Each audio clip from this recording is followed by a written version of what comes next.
Senhor Presidente, senhoras e senhores deputados, a relação entre os contribuintes e a administração tributária nunca foi fácil e certamente nunca foi isenta de conflitos.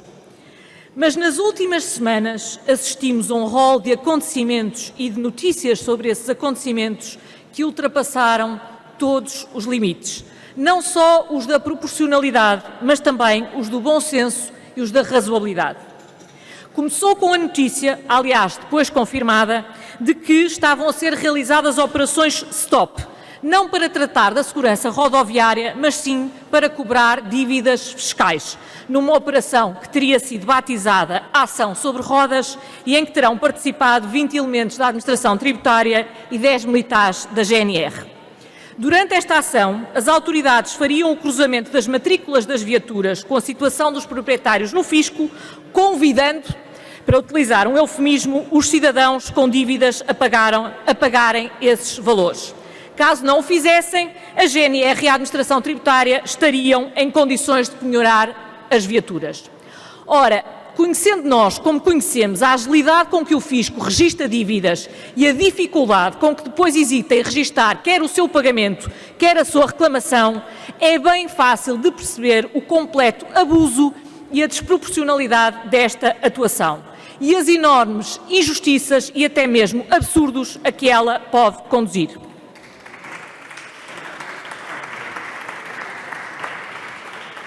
Mais tarde, apareceram notícias de planeamento de ações da administração tributária em casamentos, quais penetras em busca de cobranças e, depois, foi noticiado que o fisco, mais propriamente no Porto, tinha uma equipa secreta para vigiar e fotografar contribuintes suspeitos de crimes fiscais.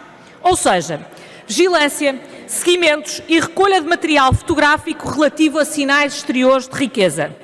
Esta adoção decorreria sem ordens de serviço escritas, com diligências de recolhas de prova fora do âmbito de processos de inquérito abertos pelo Ministério Público e sem delegação de competências específicas para estes atos. Há uma coisa que quero que fique bem clara. O CDS defende com vigor e com resolução o combate à fraude e o combate à evasão fiscal. Mas aquilo que não podemos aceitar, porque é completamente inaceitável, é que atrás de cada cidadão a administração tributária veja apenas um presumido meliante suspeito de não pagar os seus impostos e sabe-se lá mais de que delitos. Sobretudo, um cidadão e um contribuinte em relação ao qual a administração só tem poderes, ao passo que o cidadão só tem deveres. Estas atuações são abusivas, são inaceitáveis e são desproporcionadas. Mas elas põem em causa a confiança que deve existir entre o Estado e os cidadãos. A relação entre o contribuinte e a administração tributária tem que ser reequilibrada, criando regras muito claras para que a atuação do fisco seja proporcional, justa e sensata. Confrontado com estas situações e, sobretudo, com a notícia destas situações, o Governo mandou, nuns casos, cancelá-las, e bem, e noutros, abrir auditorias. Até agora, contudo, o Governo falhou em dar as explicações mais básicas. Primeiro, não explicou que tipo de ações tem a administração tributária levado a cabo e se há mais ações desta natureza ou de natureza semelhante a acontecerem pelo país fora. Segundo, ainda não foi capaz de explicar, afinal, quem é que sabia e quem é que ordenou estas ações. E, em terceiro lugar, ainda não explicou uma coisa que é também muito básica. Se o Governo e se o Sr. Secretário de Estado dos Assuntos Fiscais nada sabia, nada ordenou e de nada se apercebeu até sair nos jornais, afinal de contas, quer isto dizer que a administração tributária está em autogestão e durante quanto mais tempo é que vai estar em autogestão? Nós já sabíamos que este Governo era responsável pela maior carga fiscal das últimas décadas. Começamos agora a perceber os métodos que tem usado para lá chegar. Como também nunca a administração tributária ou o Governo explicaram porque resolveram instituir a obrigação de entrega do SAFT das empresas, o que, traduzindo, significa que as empresas passam a ter que transmitir para a administração tributária todas as suas bases de dados totais, integrais, com todos os seus registros contabilísticos. É um verdadeiro Big Brother fiscal, passando o fisco a ter o direito de saber sobre as empresas informação que, em alguns casos, nem os acionistas poderão ter. E isto sem que haja nenhuma suspeita de incumprimento por qualquer um destes contribuintes. É uma obrigação genérica. Senhoras e senhores deputados, Como sempre, o CDS não se limita a identificar os problemas, está cá sobretudo para os resolver e para propor soluções. Partimos de um princípio que é muito claro: os abusos da administração tributária têm que ser proibidos, têm que ser impedidos porque colocam em causa desproporcionadamente o cotidiano das pessoas e empresas. E, sobretudo, porque o Estado tem que comportar-se como uma pessoa de bem, precisamente para poder exigir que cada cidadão e cada contribuinte também o faça e seja cumpridor. Em primeiro lugar, propomos que a administração tributária não possa fazer penhoras enquanto estiverem a decorrer prazos de reclamação e de impugnação.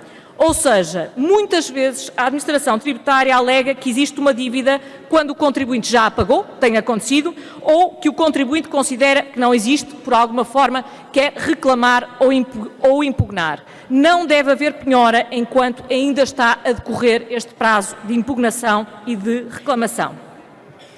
Em segundo lugar, acreditamos também que as penhoras da AT não devem ser desproporcionadas, ou seja, o valor do bem que é penhorado não pode exceder desproporcionadamente o valor da dívida. Se estivermos, por exemplo, a falar de bens imóveis, queremos proibir penhoras cujo valor patrimonial tributário seja superior em mais de 3 vezes o valor da dívida. Em terceiro lugar, não faz sentido penhorar veículos essenciais para a vida profissional e familiar do contribuinte. Mas não faz sentido impedir o seu uso e, por isso mesmo, no caso de penhora de veículos, o contribuinte e a empresa poderão ficar fiéis depositários do mesmo, podendo continuar a usá-lo enquanto a dívida estiver a ser discutida. Em quarto lugar, já por várias vezes e tem sido recorrente, propusemos um mecanismo eletrónico que evite penhoras simultâneas dos saldos de várias contas bancárias do contribuinte, logo que o montante cativado numa conta seja suficiente para pagar a quantia em dívida, mais juros e mais custas. Não faz sentido que a mesma dívida, com os seus juros e as suas custas, seja penhorada em 4 e 5 contas bancárias ao mesmo tempo. Por último, enquanto continuar a não ser possível a famosa conta corrente, como aliás continua a não ser, apesar das muitas e muitas promessas deste Governo, ou seja, continua a não ser possível que o contribuinte use créditos sobre o Estado para pagar os seus impostos, então queremos impedir a AT de fazer a mesma coisa, ou seja, de penhorar os reembolsos de IVA ou créditos a clientes quando a legalidade da liquidação do imposto que deu origem à dívida estiver ainda a ser discutida, ou seja, quando a dívida não é ainda certa. Estas são as medidas que o CDS propõe e que incluirá no seu programa eleitoral. São regras claras e sensatas que repõem o princípio básico da confiança entre a administração tributária e o cidadão contribuinte. Sabemos que elas não substituem uma administração tributária que passa a agir de forma razoável e proporcionada e que volta a ter uma tutela que não se limita a dizer que as coisas não correram bem a reboque de notícias sem mais explicações e, sobretudo, sem mais ações. Isso, infelizmente, não se conseguirá por lei, nem se conseguirá com alterações legislativas, mas pode-se conseguir com um sinal claro. Estas alterações que propomos e estas medidas que propomos são um sinal claro de que há uma alternativa. Esta alternativa que é de restabelecer uma relação de confiança e de respeito entre a administração tributária e os contribuintes. Obrigada.